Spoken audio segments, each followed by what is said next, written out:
And that decision not sitting so well with some who have family members who were murdered are in disbelief. Well, as the daughter of Mary Badaracco, I'm going to be her voice, and I'm going to ask every person watching right now to please, half a second, put your feet in our shoes. Stand up and raise your voice. This is just not right. Beth Profeta is disappointed the death penalty was ruled unconstitutional, as her mother's killer has never been caught.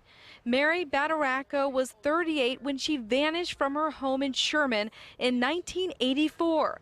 Although Badaracco's body was never found, the case was reclassified as a homicide when new evidence surfaced.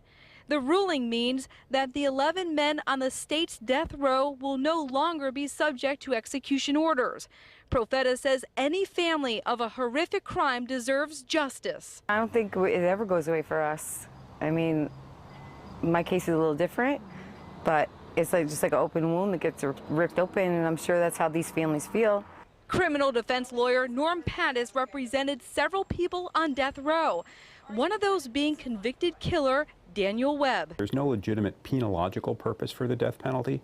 Making the families of victims feel good is a luxury we can't afford.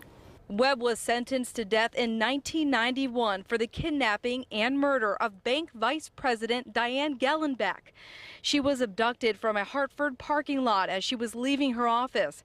Webb drove her to Keeney Park, where he attempted to rape her and shoot her when she broke free.